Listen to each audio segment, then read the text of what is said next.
Well, new acquisition video. Got this off of eBay for 20 bucks from the 80s.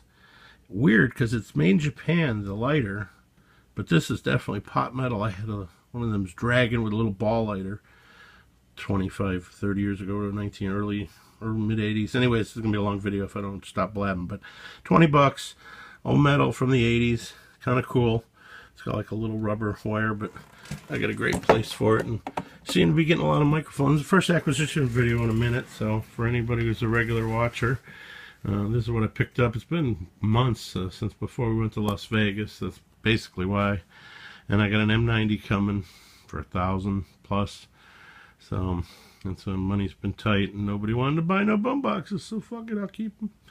Anyway, so this is what's acquired the last couple months. Start with this one. Got this traded in Brazil for a Sanyo 7900. My buddy, and real nice. Got the original reproduction Polyvox strap, and he sent me one of these reel-to-reel, which go for $60 down there in Brazil. Very pricey. And again, I'm not sure if that's Brazilian 60, which might be 20 our money or 60 their money, but ain't cheap for them, and rare enough. So that was nice.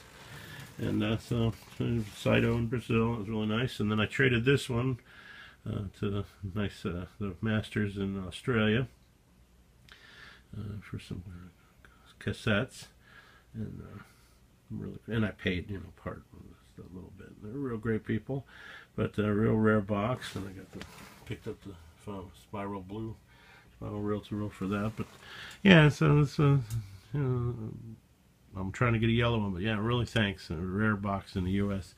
Next stuff, and also from Brazil, we got the straps that we're selling. We're doing the white ones, but he very nicely sent me as a gift a custom Brian Spruce strap, which is really cool. And this is actually one I showed it, but this is one I bought, but my buddy picked me for he got it for $8. Near mint, all working. When I had the cartridge in this one, so I put the cartridge, and I already put it in the wall of boomboxes. But SG-800 Panasonic record player, and they're really cool. And I did a little video of it. But yeah, this is one I'm either going to trade, do a sticker box, but I believe it's all working too. Just beat up, but I got it for $50, I think, off eBay. Anyway, so nice pair of headphones from my buddy the picker, and he found me these mics. And what's really weird is first flea market weekend, he missed out. He passed on it.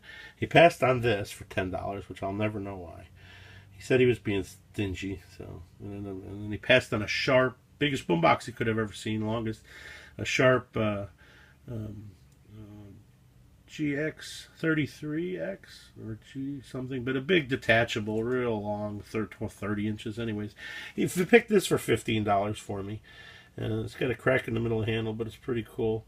And he picked that, passed on this for $10, sent me a photo, which I woke up an hour late. Otherwise, he probably would have grabbed it if I would have been awake normal time. But it's crazy, my crazy life. But anyways, and then we found it on eBay. The guy who bought it for $10 had it on eBay for $50, and so I had my son contact him, and he brought it up the next week to the flea market and gave it to my buddy who passed on it for $30, who gave, you know, for me for $30. So it's one of the nicest large Panasonics, great sound, 7-inch speakers. It's a 1680, but really fucking nice. The first boombox I bothered to detail in a while. Really nice unit, heavy duty. I don't know what he was thinking, except it was just 5 in the morning, but he usually, really on it, but he's got a lot going on at school. My other buddy in Syracuse, he's a picker I knew here, and he worked for the Ford people, but a nice guy, lives up in upstate New York, but he found this somewhere and sent it to me as a gift. Nice. It's my first boombox, 250, one of my favorites. One of them I probably wouldn't want to sell if I ever had to. I've only seen 3 on eBay over the past 2-3 years, but real nice manual. And like I said, my buddy picked me these headphones and these mics, and also picked up the spiral 3-color thing, which I had a bone of contention with Tasio because he never sent me blah blah blah full payment on our trade. But $40, $50 I think with shipping, on the spiral reel-to-reel. So some of them you can find cheap still, I guess. And one of the other things my buddy Picker picked me was these mic stands, which I'm going to be able to convert with some bent plastic my wife can do at her the frame shop, and be able to use these for as soon as I find a pair of mics for my Sanyos. But and also inside the Sharp here was a nice rechargeable battery from France. So kind of cool, something from my Boombox collection, and a couple mics. I'll list the makers. Kind of cool white one. But all that stuff's the new stuff, and fairly reasonable. And like I said, it's been a minute, and so I want to show you one other boombox that I got traded. It's got one big kind of mark on the top, but otherwise she's nice, and I believe it does power radio and everything. Cassette, I'm not sure. Record for sure. I'm going to detail that. But anyways, the Sharp VZ-2500. One of the rare ones. Yeah, nice. And I traded that for